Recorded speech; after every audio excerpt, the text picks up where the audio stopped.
Hello, everyone. Hello. Hello. Hello. Welcome to the Coffee and Collaborations podcast.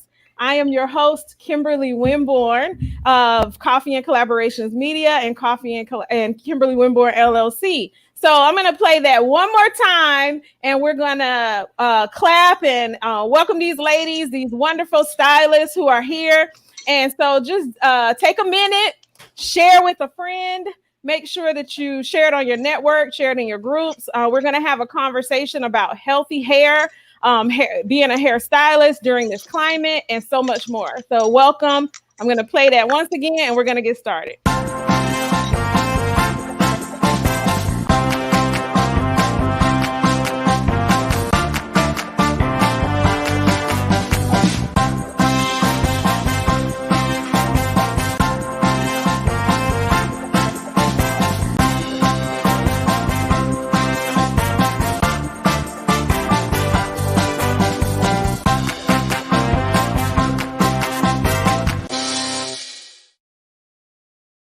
We are back. I'm so excited. So I'm tagging these ladies in my post. I am so excited. Why am I excited? So I've been talking about this healthy hair happy hour for quite a few years. Many of you have never heard of it, but I've talked to Michelle about it. I haven't had a chance to talk to Rebecca about it, but I've talked to a few different stylists about it. I am a hairstylist of 20 years. That was my first business. Which I still do part-time, but I'm a finance and communications consultant full-time. And as many of you know about the key word for 2020, pivoting, the reason that I got into finance and communications was a pivot when the market crashed.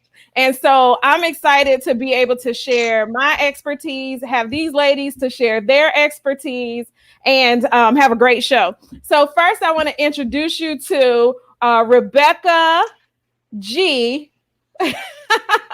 And let me change the screen so you can see her pretty face. All right. I pulled up the dictionary.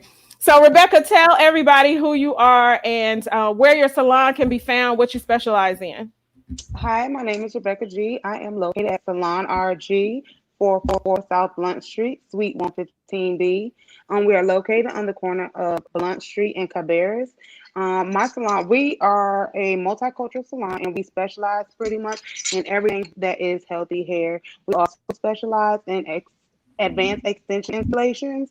And come join us. Come see us. Yes. So if you guys have ever been downtown, right at the corner of what is that, Blunt and what's that cross street?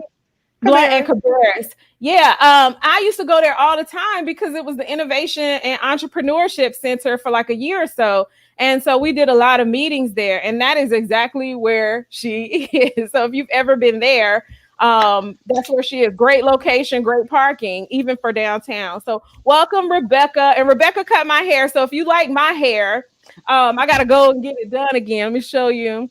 Show you my style.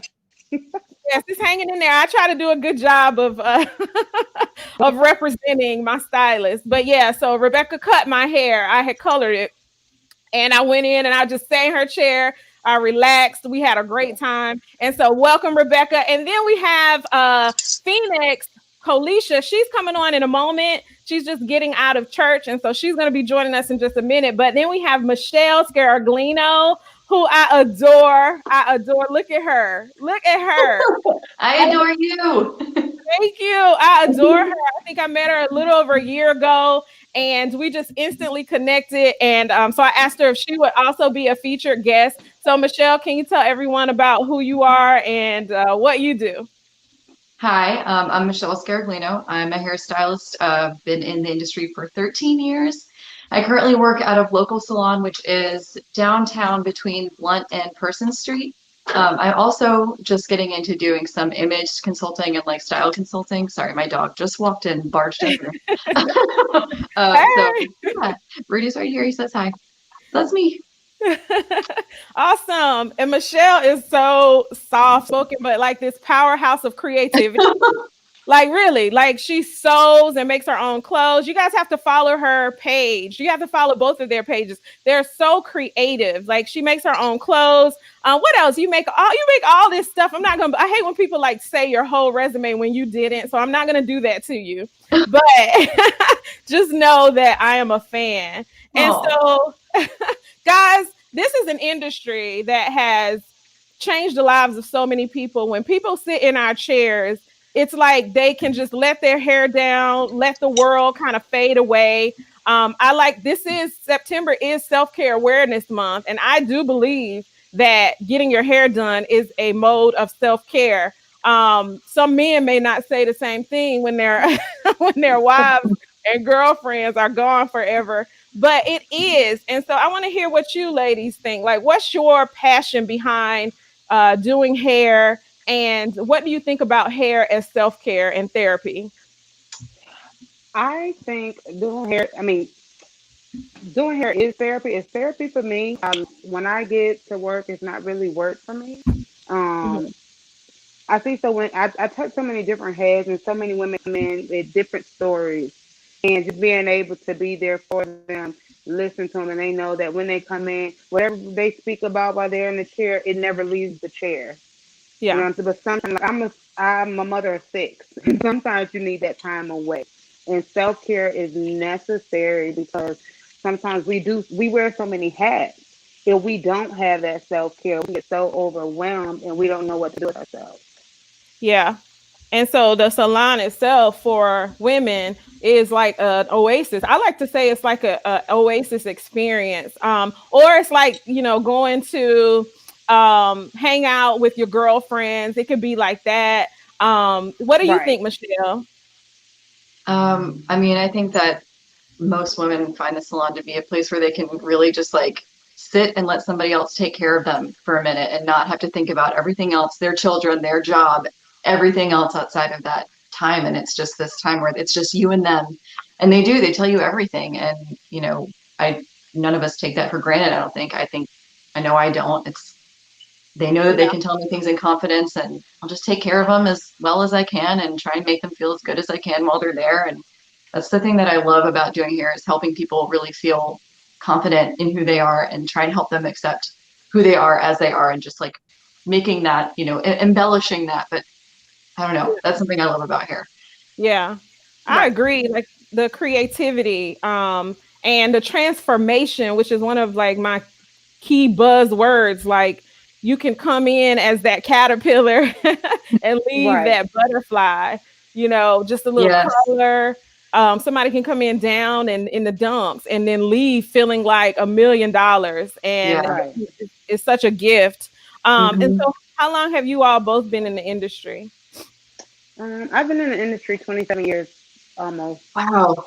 That's amazing. I've been in for 13. Wow, 13 and 27. I didn't know that you had been in it for 27, Rebecca. Wow. And That's My high awesome. 13. school, my high school was a trade school, so I was able to take it up in high school, and so Hmm. just Oh, from wow. then on, yeah, from graduation on, it was just Yeah. work. Yeah. Yeah.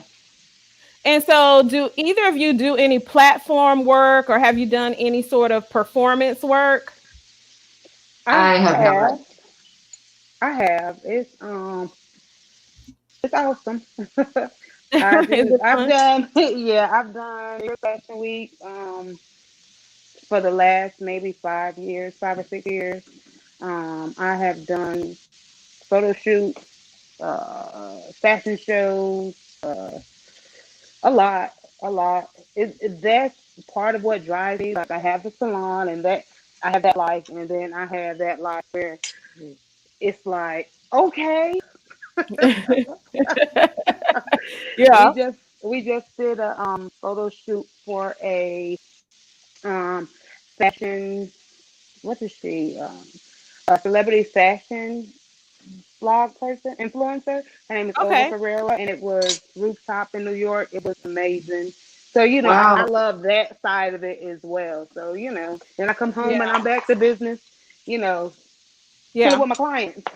Yeah. I love that you were able to do those sort of things. Kind of this industry can give you so many opportunities.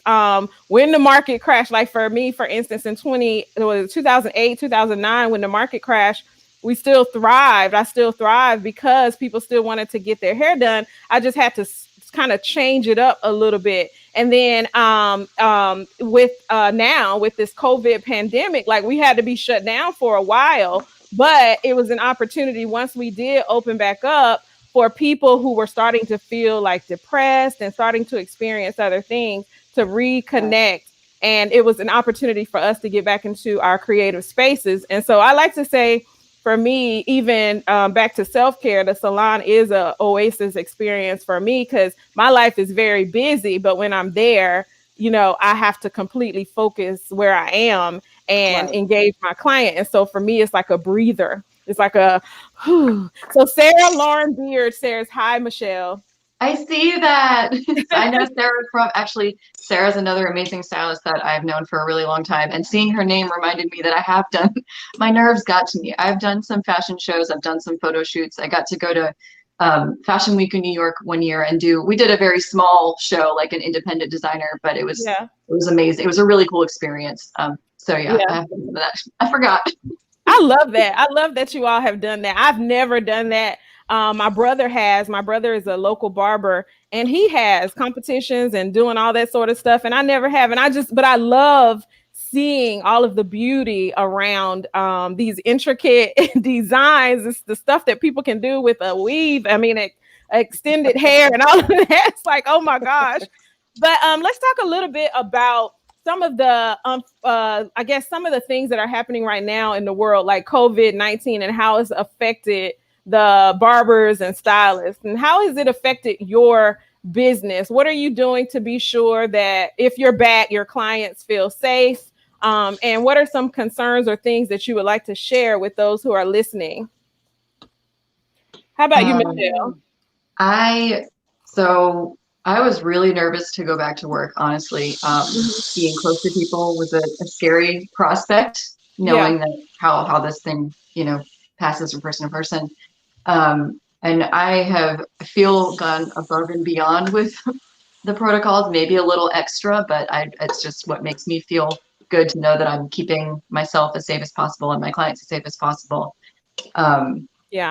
So it's kind of a lot. And at first it really kind of took some of what I loved away.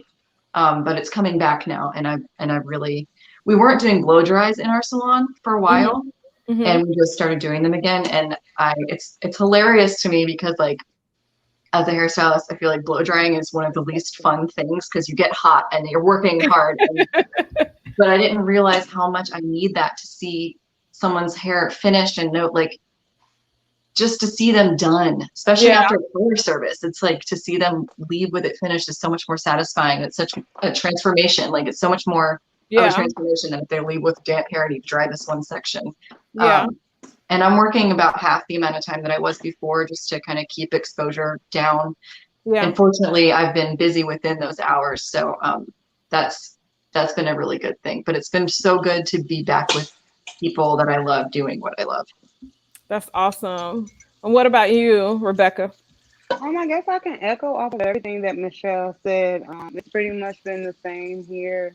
When they opened up, I did not go right back to work. I held off for a few weeks. I think the biggest issue that we're facing now, we've still been busy, but what I'm hearing, and it's not just in our salon, it is pretty much around across the board, is in pricing. Because I know a lot of people have went up. And I don't think clients kind of understand that we're putting not only ourselves but our families at risk also by going. Even in being safe, it's still a risk that we're taking. And so, going up is kind of something that we need to do, because at the end of the day, if we get sick and we have to be out, then what are we to do?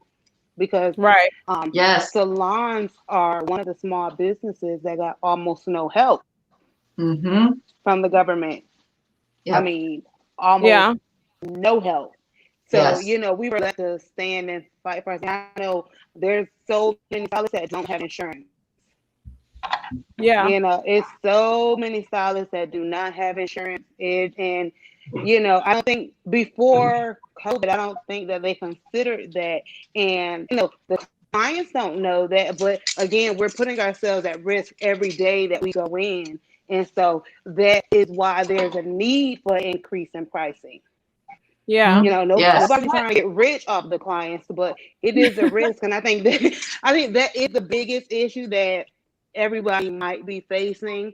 You have clients that are afraid to come out, but stylists that are afraid to come out, but we still come out, you know? Yeah. And I Yeah. think also we're doing less hair too. And so Right. because the volume is less in many cases than and some of the product lines have also gone up. So, all of those things are things that I think people may not think about but have to consider.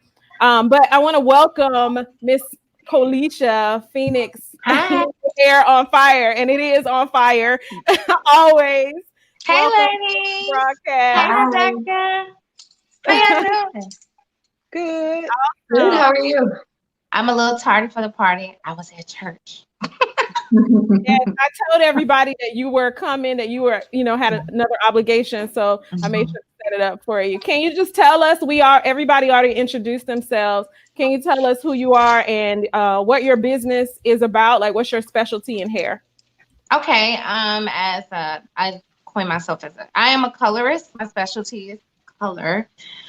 That's what I'm passionate about. Also, treatments meaning smoothing treatments, and I also enjoy extensions, meaning MBRs and microlinks. But my number one top thing is hair color. So that's who I am. I attended a Beta Institute, and so I've actually only been in hair since 2017. So I'm Nice. sure the youngest. I'm still a baby. That's awesome. But I learned I a went to lot. a beta also. Oh yeah, nice. Yes, I know you guys have that in common. So I'm gonna make sure I tag you, since you've joined us now. So Okay. we were just talking about COVID and how it's, affected the salon industry, how we were shut down for, quite some time during phase one and then open back up, and just some of the safety precautions and different things that we're implementing. And Rebecca was talking about how the prices have had to go up as a result. So I think that's kind of caught you up.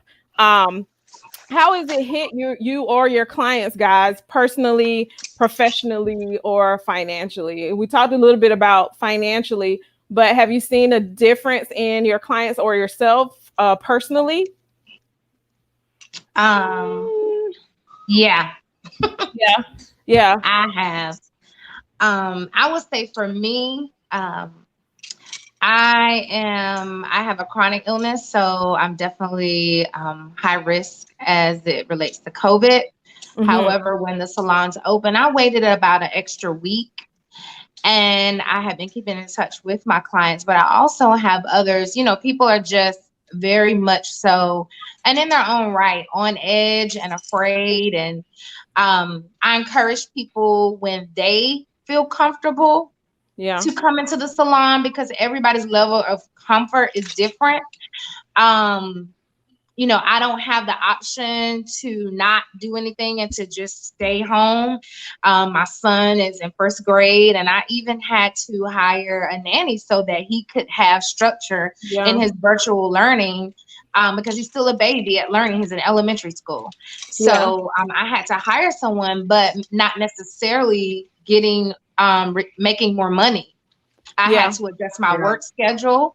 When you talk about finances, adjusting my work schedule. Now I'm pretty much working part-time. And, even though some stylists, you can still file for your unemployment if it's not, if you don't make beyond what they allow you to make, but that's nothing.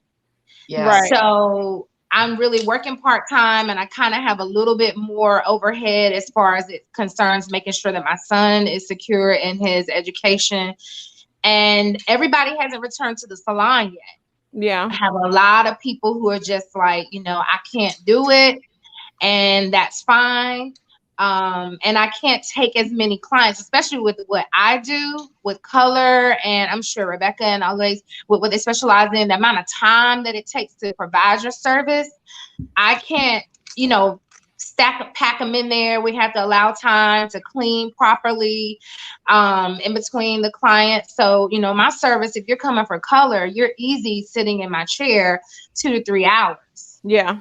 So that cuts into my day when I'm making sure that I'm adhering to the COVID guidelines and all those different things. And I've even had to take it a step further because a very close friend of mine is also my primary care doctor. And when she pops it, she holds me accountable, every 3 weeks or so, I actually test just to be sure, because I'm exposed to, the clients and the people that do come in. Yeah. So yeah, it's a lot. Yeah. And I love the commitment to making sure that you're on top of your health and your client's health. And I think that's one of the things, not across the board is everybody that way, but most people have adhered to that. Like, I think this was kind of a wake up call. So we have always been taught to have clean implements. Like, we were always taught we were always taught to separate the unsanitized from the sanitized, and so if you are already doing things, kind of up to par, it wasn't that much of an adjustment, but the time, the time, because you could have somebody sitting with a service while you're, combing out, styling somebody, those sort of things, somebody else coming in, but now it's like stay in your car until it's your turn, or and so don't bring anybody else. Right, you can do anybody else. I know, and I hope that everybody is adhering, because we do want to get rid of this thing. So thank you for being transparent and sharing that. We also talked a bit about self-care, Colisha. We talked about providing that service for our clients. And is there something that really stands out to you about the service that you provide for your clients that provides self-care, and or is styling self-care for you? What I do, it's very therapeutic. I mean, I just love what I do. Yeah. And I really, right now, I try to be even more sensitive to the fact that people are stressed out. They've had it. They were stressed out before COVID, and they are really on edge right now. So, as they're coming in, we no longer provide the wine and the different things that we offered before. But I do, once they come in and they wash their hands and they sit in my chair, I just, talk to them about their day. And, sometimes we're tired of hearing about COVID, but, we have a lot of stylists, people dump on us. When you're a service provider, people come and dump on you. And, even more now, I just listen to them. And I encourage them, that you have to live, but live responsibly and be wise right now. We don't know what's going to happen or when COVID will be eradicated and whatever the case, but we do know that the world isn't going to stop. And a lot of things that were in place are going away right now. And like I said before, at your level of comfort, you're going to have to step out and you're going to have to do the things, dot the I's, cross the T's. And even sometimes when you're doing that, it can still happen to you. I mean, I have several friends and associates, relatives who have, thank God, survived COVID. Yeah. But I've been watching it and I'm like, I'm not exempt from this. Yeah. And of all people, I thought maybe, it could have been me. So I just go, I'm really about eating right. You know, before this, a lot of people that know me know I'm really heavy into that and, what you're putting into your body. So I just really talk to them. It's not just about hair, but really pouring into them, listening to them, encouraging them to do the right things. Now is the time to pay attention to your bodies, change your lifestyle, like your lifestyle. Yeah. whatever Yeah. you're doing, keep your stress levels down, get some good people around you. All that good stuff is self-care, and just making sure that they had a great experience, because usually when they come to us, it's their outlet. Yeah. And that's the only time they have, especially now with homeschool of your mom, virtual Yeah. learning, your only time to yourself is, when you're with us and in our chair. Yeah, I love that answer, and it kind of leads to the question: what's healthy hair, and does it still exist? And are you telling your clients about how to maintain healthy hair, especially during this time that we've been quarantined? Did anybody have some maintenance or care packages that they created for their clients?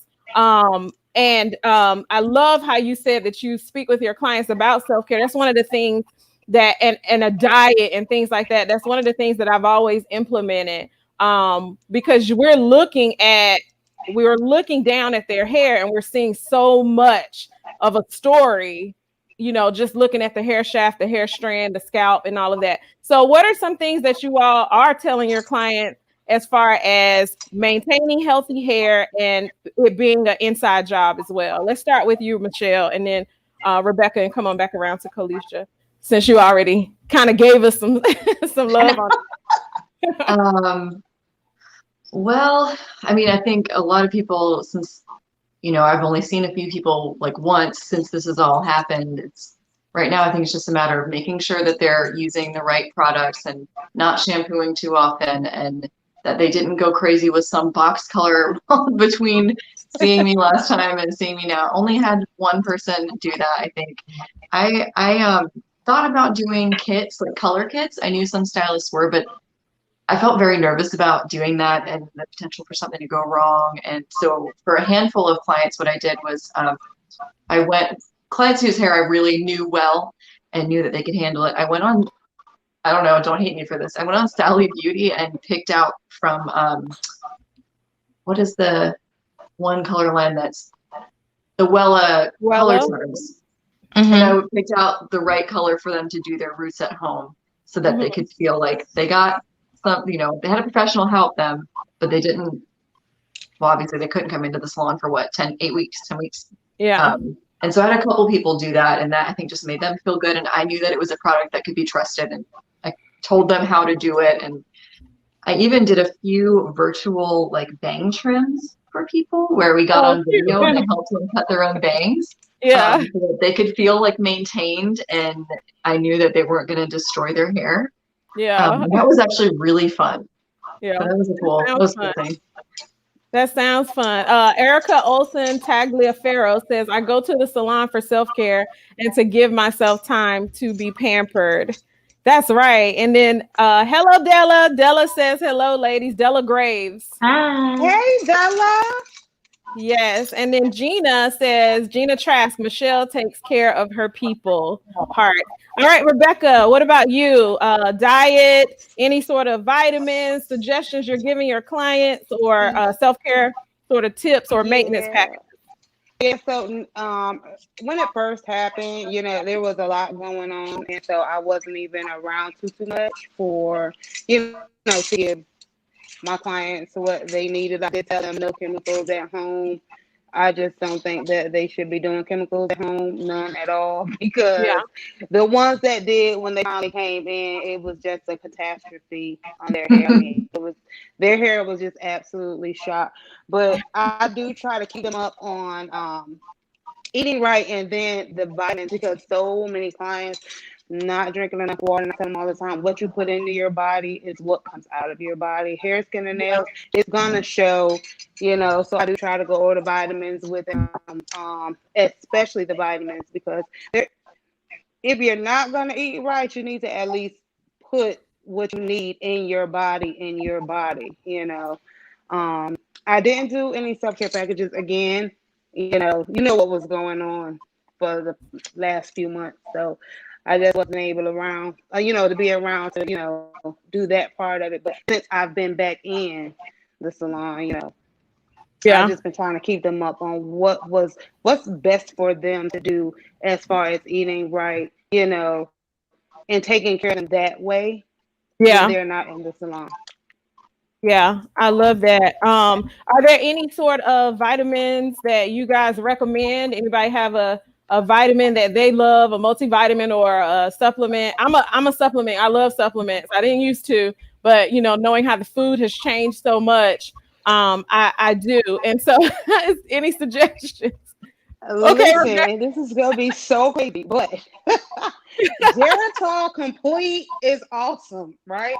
And every, so, Oh, so lady. I expect that. Go, old lady. it's a story behind it. I was going to esthetician school and I kept falling asleep because I was working full time and trying to go to school. And my teacher was like, "Well, Rebecca, you need to take Geritol Complete." And I was like, "Yeah." Every time I hear that, I think about old people. So I don't think I want to take that. And she was like, "No, take it. It'll be awesome." And it was like a magic drug, right? It kept me up. And it was like my eyes twinkle. It was really dope, right? It has like 100%. It has like 100% of everything because it's for old people, right? But it really does work. The only thing behind it is it makes you fertile. So if you Oh know, wow. Oh, Oh, no. so I'll pass. you, Thank you. you Yeah. may not want to take it, but it's an awesome multivitamin. You okay. know, but no, vitamin A, E, C, and D are absolutely great for healthy hair. They all carry their own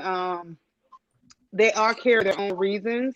I actually noticed some as far as vitamin A is vital for proper cell growth. It helps in producing sebum. It keeps the hair from drying out and breaking. It fights radicals that weigh your hair down. Foods that you can eat that are good in vitamin A are peaches, carrots, and spinach. Just to name a few, vitamin E is a powerful antioxidant. It repairs and builds tissue as it keeps a healthy hair growth. And applying vitamin E to the scalp, it reduces inflammation and it increases blood circulation. It boosts oxygen supply and repairs damaged hair follicles because it has a blood thinning property. Okay. So, foods that are good in vitamin E are almonds, different seeds, avocados, and broccoli, and vitamin C and vitamin D. So this stuff I didn't want to go into all of that, but yeah, those four are really good as well as biotin, which is the vitamin B. Yeah. And a lot of as we get older, a lot of times we are depleted of vitamin D. And so I know a lot of people that do have to take that as a supplement. I put that in the comments.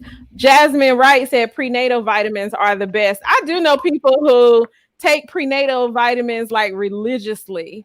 Uh, Right, right. religiously.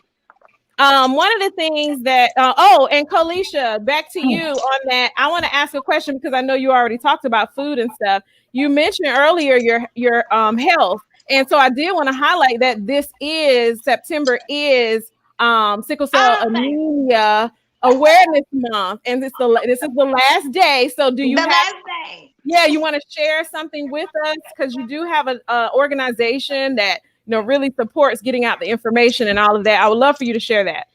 Oh, I do. So, sickle cell disease is my diagnosis and it is my cause. And so I started my own foundation, Scarlet Wings Sickle Cell Organization. And last year we had our first event at Watson Ward, and it was so amazing. You were there. Yes. I raised money and awareness, and I also advocate for patients and try to bridge the gap when it comes to communication between the patients and the providers. With sickle cell disease, it's a hereditary blood disorder, and yeah, my type is S beta plus. So, like with any other disease, you have other types that fall underneath, and so that's my specific type, sickle beta thalassemia. And I encourage everybody to read about it. September is Sickle Cell Awareness Month, and it's the last day. So thank you for acknowledging that. It is my heart. And so as we raise awareness and funds, I am actually followed at the clinic at UNC. And I reach out to people in that group and the local group here in Wake County and assist those patients, be it medicine, They just need someone to sit by their bed. Haven't been able to do much for obvious reasons. But prior to that, my event really allowed me to reach into other patients and assist them. So yeah, we raised like $600 last year. So that was my first event. Awesome. I thought I did good. It was a great event. I'm so glad I was able to make it. And I learned a lot about sickle cell that I didn't know. I have the trait, and I didn't know all of the, I guess, symptoms and different things like that that I was experiencing were as a result of that. So it was such I love learning. So it's such an educational experience for me as well. So keep up the good work. I hope I put it right. I put Scarlet Wings, a foundation that supports sickle cell awareness. Founder Kalisha. All right, awesome. That was so. Great. If you guys go look for Scarlet Wings, make sure you donate or follow the information. Gotta share that sort of stuff because thank you. And even if I can volunteer or if someone wants me to come speak, anything, I'm available, to offer my time. Yep. Awesome. That's great. And I mean, all of these things affect us from the inside out. It affects our hair, it affects our mood, it affects our body, and so these are things that we want to share. I want to share from the lens of the stylist. We have so much that we run across with clients, and then that we have to know in order to help our clients in many areas. I don't know about you all, but I've sent my clients through the years to the doctor for full workups because I see things in their hair, and I'm like, okay, maybe you change your diet and your blood pressure medicine is too strong now, and so you have breakage, just different things that we can see. That's why it's important for us to stay on top of our job and informing our clients. And so, do y'all think healthy hair still exists? Yes, of course. Yeah. Yes. Because most people now today are not wearing their own hair, and so you do. It can still be healthy underneath, baby. Rebecca, you made a face. What were you say? So that's in her world. I have been doing, I would say, commercial hair for a very long time. Yes. But I'm not subject to just commercial hair. I do everything. And so I have my set of clients that we work with their natural hair. And then I have the clients that I do weave. But when I get new clients over these last couple of years, I've just been so frustrated. Now, whoever does whatever, that's fine and dandy. But I tell clients, do your research because you need to make sure your stylist, whoever you're going to do these things, are educated in what they're doing. Because I'm going to say this, and I mean no harm, but in this season, I have never seen so many bald-headed women in my life, and they're not bald by choice. I mean, this is a discussion, right?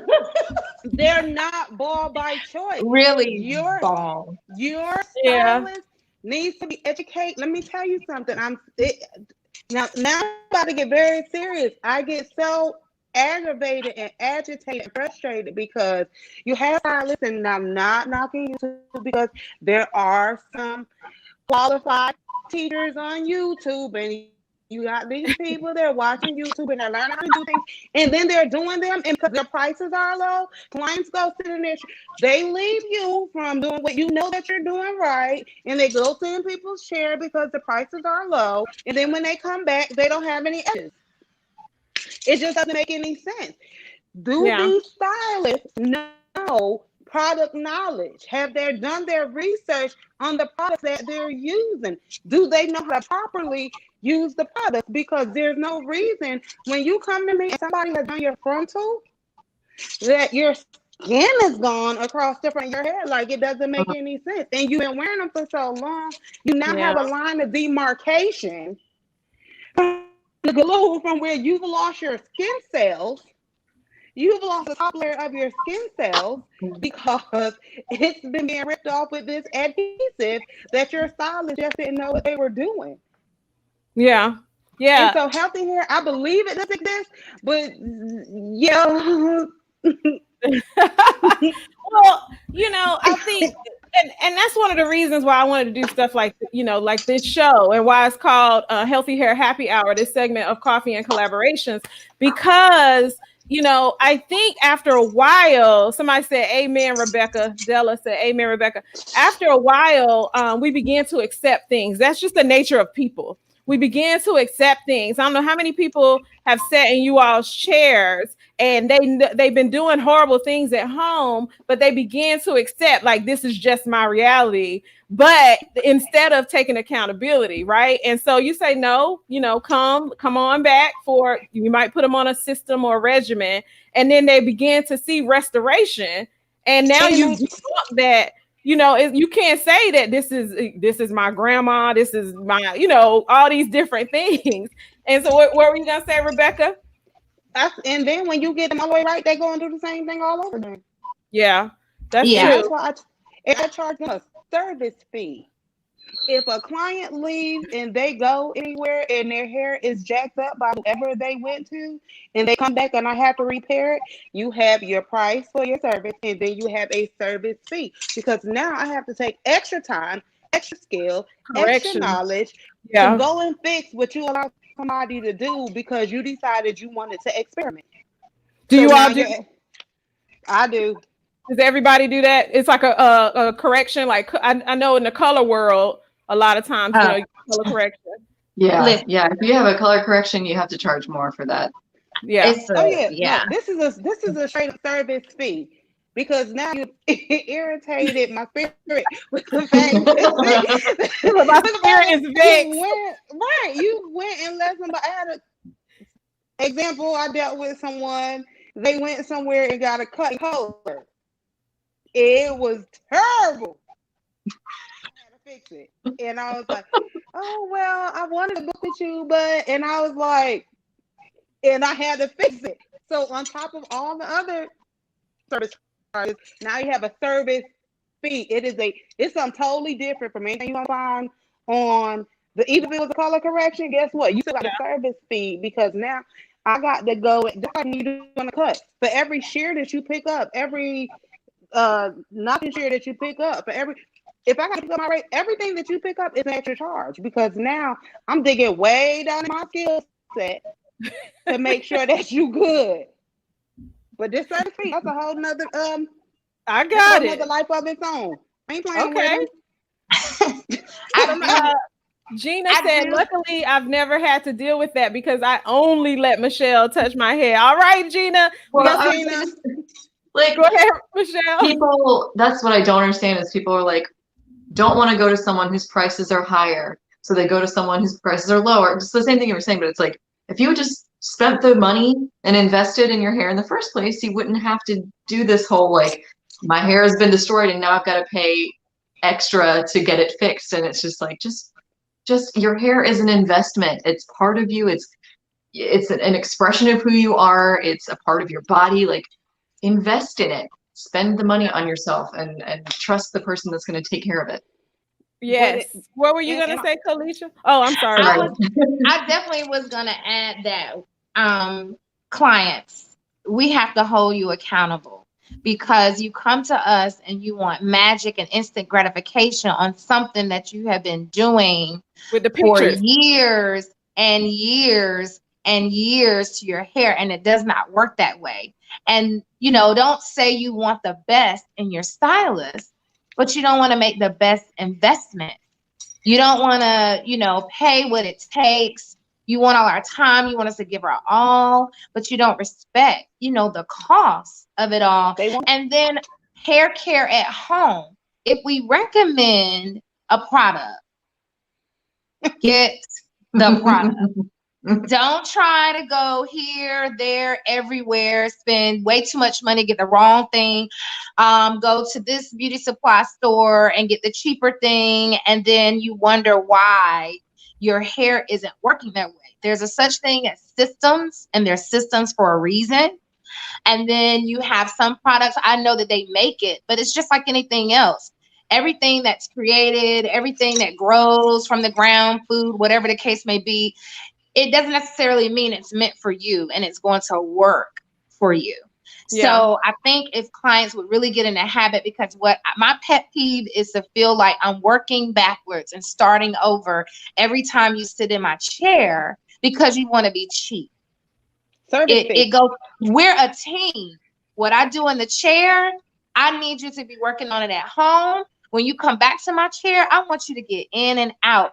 I personally don't want you to have to spend hours with me coming all the time. I really want to get you on a regimen and, you know, get you on track for you to be able to maintain it. And if you're just someone who just doesn't do their hair at all, that's another thing. You like to come in every week. But there's a lot of unnecessary repetition and doing things over and over again and going back, but you don't want to pay for it. So I think whatever we recommend, you know, try within your, but, you know, purchase this thing. You know what, Rebecca, you said I should do this. I'm going to do this today. You know what, Michelle, I'm ready for this. You know, work it in your budget. Yeah. I believe in systems and processes. Go ahead. They want a steak the price of a hamburger, and it doesn't work that way. It doesn't work that way, and I'm not having it anymore. I've had it. To the point, you know, healthy hair is a process, and maintaining it is also a process, and we do have to invest time as well as money, because it can be like a nasty cycle where you end up throwing out all these products and different things like that, when you could just maybe take the recommendation and work with someone to help you to come up with a system. And so we talked about getting to know your hair is a process, because, you know, everybody has experienced people coming in with the picture, people coming in, you know, with one texture and wanting, you know, coming in with only straight and wanting wavy hair and feel like when they get it, you know, all these different things. Yes, Rebecca. Yes, ma'am. Yes, ma'am. I want clients to stop trying to follow the trend. Every trend is not for every client. So that in terms of what you were just saying, no, I had to say it now before I lost it. Like knowing your hair, you can't follow every trend. You have to know what's stylist living. Stick to your game. Yeah. If you can't do it, educate yourself.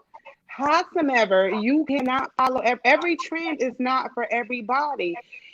Again, so frontals are luxury style. They don't, if you're on the budget, you don't need a frontal. Because frontals are high maintenance. You have to know what trends you can follow.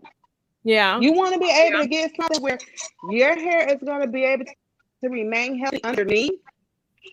Something you can maintain consistently, and if you need to get it fixed, you can afford to get it fixed, and so that way you're not backtracking, going somebody that's just doing what they think they know. Yeah, but I mean, a lot of people. Go ahead. You feel a lot of people. I see a lot of people try to follow trends that aren't for them, and so I've seen a lot of stylists, and I hate to say in this area where they actually gave up on working on natural hair and they're only doing weaves. And I'm like, how? I'm always doing, let's speak financially. I'm not putting a cap on myself at all. So even if a trend come out, I'm not capping myself off. Everybody's gonna always have their own hair, but everybody can't always afford weaves.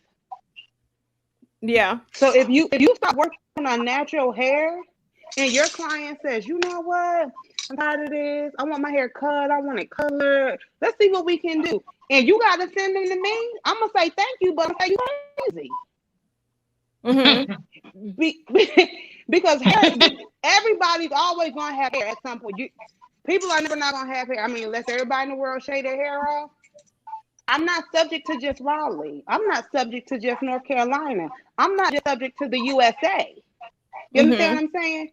So why in the world would I cap myself off financially and say, I'm not going to do this, I'm only going to do this, and I got to spend money out of the door to you down the street because of a trend? The devil's a lie. That's a good point. That she made, especially, and another thing with stylists, I'm gonna go back to another point she made, knowing what you know how to do and what you're great at. I mean, if you know there's someone else that specializes in a thing, please send them. I know what my ministry is. My ministry is not frontals. My ministry is not sewing. Can I do it? Yeah, but I would be doing a disservice to my client. Now I can color it all day, and that's what I do. But a lot of stylists are juggling too many things that they're not great at and ruining hair. Or like she said, you know, the YouTube. Well, I taught myself yesterday, so I've opened up my books to schedule for this service, you know, and now they have to go spend double the money, you know, for someone else to repair it. And I get clients in my chair. Now, sometimes they don't tell the whole story because they asked for something unrealistic. They didn't know their hair and they didn't know what they were getting themselves into. And that's why consultations will save you time and money. However, but knowing what you do and what you can handle, you know, it's one thing to stretch yourself and it's another thing to just jump off the cliff when you have a client in your chair. If it's just not what you do and what you do well and you don't know much about it, don't do it. Refer them to someone. I do it all the time. And it is okay to say, you know what? I don't think I'd be the best my specialty for this. It's not my specialty. Yeah. Let me send you to this person. Or educate yourself. Or educate. And yes, educate yourself if it's something you want to do. Clients. I mean, it's too many stylists that are not educating themselves. You're right. I had a stylist in my chair this morning and we were talking and she's in a studio and I said, why are you in the studio? She had a bad experience, so now she don't trust salon owners. I said, let me ask you a question. What are you getting from that? She said, nothing. She has no education. If you're sitting next to me, I have my stylist sitting there, and I asked, I said, how have you learned since you've been working here? She went from knowing not much at all in regards to the African American hair, because she does multicultural hair, and she's learning a mixed amount, you know. And the other girl was talking to her, and it was unbelievable. She's just like, I'm not learning anything. If I make a mistake, I don't have anybody to show me. Right. Yeah. You know what I'm saying? If I do this, or if I want to see this, or I'm stuck with only what I know. I can go past what I know because I don't have anyone to help me get there. And then for the classes that are offered, too many stylists aren't going. Now, I'm going to say this, I don't want to take offense, but I just feel like social media has kind of ruined to some degree the industry because people get their license. They want to go get a salon or they want to go get a suite and call it a salon. And then they get some likes and they're superstars now. So they don't need classes. Mm-hmm. Right. Yeah. Because they got you. Yeah. We so definitely. We have to continue with our education. Right. Mm-hmm.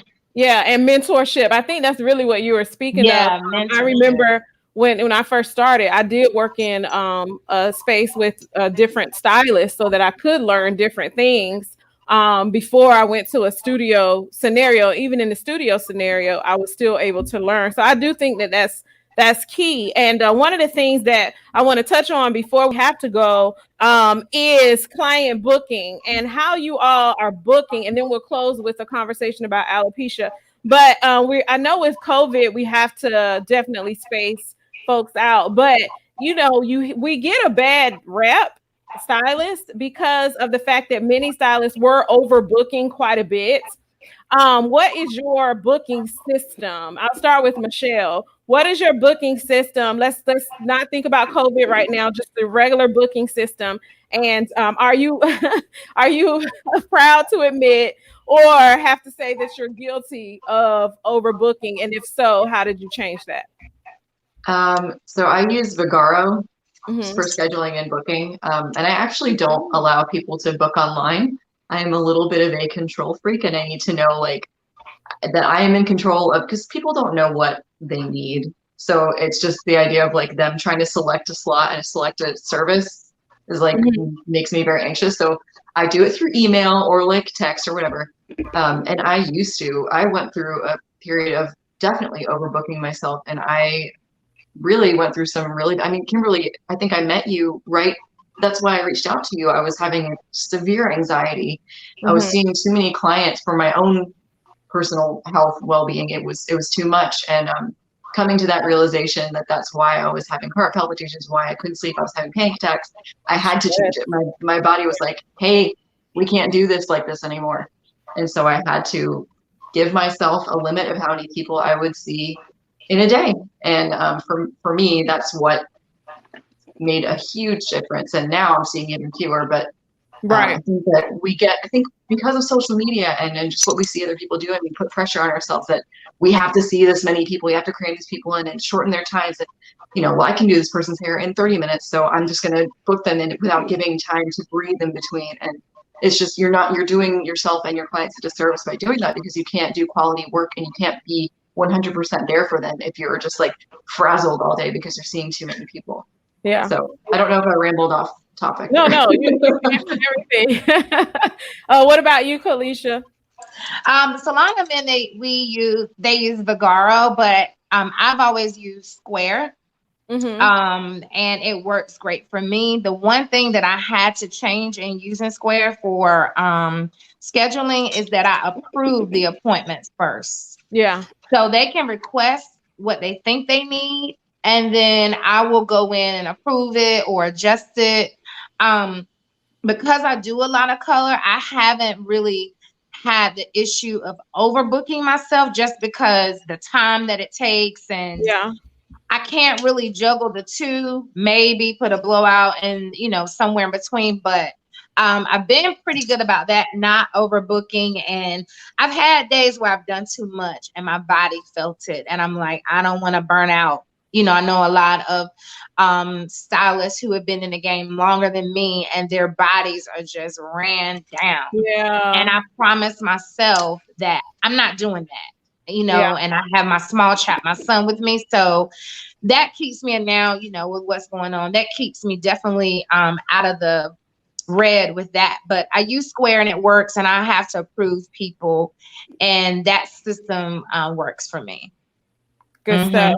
And you just made me think of something as far as self-care. One of the things that stylists need to do is get like go to a chiropractor or a massage therapist, do yoga, something where I went today. Which one? I got a massage. So I really have been emphasizing and doing more of, going, shopping small Black-owned businesses or friends in my community is what I like to call it. So a guy who does sound for me, last year I started getting massages with him, and he really asked Derek Jones, and he encouraged me to do it, regularly. So prior to COVID, I was trying to go at least once or twice in the month. Yeah. He is amazing. He has a studio, and he will come to you if you're extremely busy, but he has a studio. So I've been doing those massages, make all the difference. I'm going to get an adjustment soon. And I know they emphasize a lot, and Michelle can say that at Aveda, wearing the right shoes and all those things, because a lot of stylists do not. Yeah. Wearing the right shoes to support you. I do that as well. So yeah. Yeah. And specifically for me, one of the things that I've done is actually specific to my hand therapy through the years. A lot of hairstylists get carpal tunnel. You have that? I have it in both wrists. In both your wrists. And it's so painful. And so through the years, like I'll go and just totally just have them focus on my arms and my hands and wrists and all of that, because of the wanting to extend the life of my hands. And Rebecca, so back to you to answer the last question about the previous question, rather, about booking and all of that. So we use Vigaro. As far as how the system works, but it works really good for us as far as booking, because every service has a description. And if they don't know, 99% of the time, the client will call. If they book the wrong thing, the receptionist, while she's there, she goes through the schedule daily. Mm-hmm. to see, when people are booking. And if she sees one that seems like it may be off, she'll an email, we'll correct it, and the day just moves on. So, we're really easy with that. I did have an issue with overbooking years ago. Everybody, and I tell people, everybody wants, let's say when I was on weaves a lot. Everybody wanted the same thing, but they didn't understand the process to what it took to get there. And I didn't fully understand, but I realized that I was killing myself for, if anything happened to me, I got sick, and it was just like, well, oh well, and that was like a light bulb that came. But I was like, so if I die, you just gonna move on, and that's cool. Or if I get sick, you just gonna move on, like, and everything's cool. And so I said, for myself and my own sanity, what I'm gonna do is I'm gonna cut down. Mm-hmm. I had to understand my worth, and so I increased my prices to what I was worth. I cut down my clientele base to those that understood and respected what we do. You know what I'm saying? And I moved Yeah. on like that. And I can do 5 clients a day, and I'm making more money than I made when I was taking 15 clients a day. Right. Yeah. And so, and Yeah. that works for it works for me now. And I Yeah. refuse. I would tell a client, quick, oh no, I can't take you. You Right. know, Yeah. I, it just works the best that way. But yeah, I've dealt with overbooking, and learned my lessons. But 27 years in this, it's just lessons that you learn. It's like life lessons. Yeah. I love it. And the last thing I want to highlight as we wrap up, because this is a happy hour. So the last thing is that September was also Alopecia Awareness Month. And one of the things that we talked about earlier was traction alopecia, which is where too much friction causes people to lose follicle growth and all of that. And so that is common for people who wear a lot of braids and extensions and things like that. I think Rebecca, you were speaking a lot to that. And so September is Alopecia Awareness Month. If you all didn't know and you don't know what alopecia is, please go and check out more information on that. There are organizations that really put a lot of time into education. And I also want people to understand that everybody does not grow hair. Some people, it is not as a result of any friction or anything. It's an autoimmune issue. And we have to be aware of being kind, of being Yeah. sensitive. Many people today are walking in power, and even if they have hair or they don't. But a lot of people are still struggling with that loss, whether they're a man or a woman. We kind of take it for granted. When you get older, your hair is going to thin and different things like that. But that is really detrimental to a lot of people. And so Right. we have to be aware of being sensitive to baldness, thinning, and all of the different types of alopecia. So I wanted to highlight that this is Alopecia Awareness Month before we close. Any last comments, ladies, as we wrap up? I I just just want want to to thank say you thank for you. inviting me. This Thank has Right. been really, really you. fun. You're welcome. And Woo! share how people can get in contact with you. Let's start with Michelle. You can go to my Instagram, which is just at Michelle Scaraglino or at Michelle Scaraglino Hair. Okay. That's not an easy spelling, but I'll spell it in the comments. it's spelled like it sounds. And you can go to my website and there's a contact form there. What's your website? It's michellescaraglino.com. All right, got it. And I know how to spell your name. So, all right. And then you, Rebecca? Okay, so you can find me on Instagram at B Hair Exclusive, the letter B Hair Exclusive, and you can visit my website as well as salonrgbeautybar.com. And I'm on Facebook as Rebecca, our main artist. You said salonrgbeautybar.com. Yes, ma'am. All right, got it. Be Hair Exclusive on Mm-hmm. Instagram. Yes, ma'am. All right, got it. And then Colisha.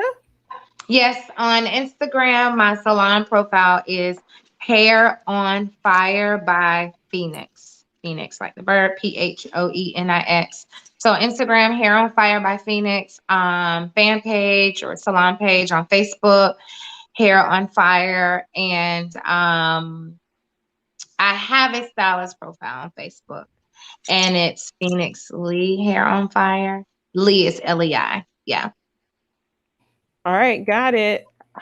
Well, I am so grateful that you ladies were able to join. I hope to do this again. So if I call you to come back, please say yes. Um, Absolutely. Thank Yes. you so much. I'm you're honored. welcome. I think Yeah, me too. this is something I've been wanting to do for quite some time. You know, when it comes to education in hair or anything, that I just love educating. I love helping people to get information and access to resources that they wouldn't normally. And so you guys are helping people with their image, with their style, with their health and their wellness, with their self-care. And I can't take that lightly how much stylists and barbers are staples in the community. I mean, we're helping and inspiring people to financial wellness as well, which is my hat. Right. You know, I do hair, and then but I also talk with barbers and stylists about finances. And so we do so much. And if you think of the history of hair, you look at some of the people through the years and see the impact that they made in their communities, we are so needed. So I just want all the barbers and stylists out there to let us know we as a collective, we have so much more to offer sometimes than we even know. So how can you let your light shine? How can you spread that message to the world? Like, you're dope, you're amazing, you have beauty and all these qualities from the inside out, and you can go out here and win, and you can change legacy. And that's what it's about.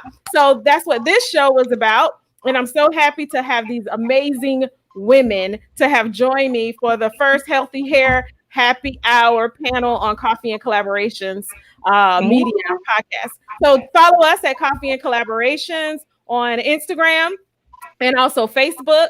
And then we're on YouTube at Coffee and Collaborations Media. You all have a great, great night. Okay, ladies, I'm going to end the broadcast. Bye, y'all. Thank you. Bye, guys. Bye. Thank